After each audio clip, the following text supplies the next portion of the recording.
Good morning guys, kumusta po kayo? Sana nasa mabuti kayong kalagayan. So ang trabaho natin na andito sa ating harapan ngayon ay mga trusses.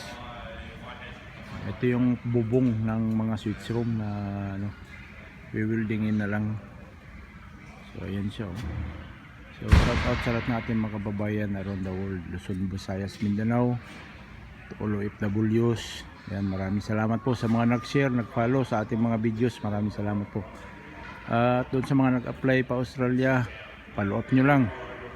Ganun din ang ginawa ko noon at saka ng aking mga kasama, follow up lang.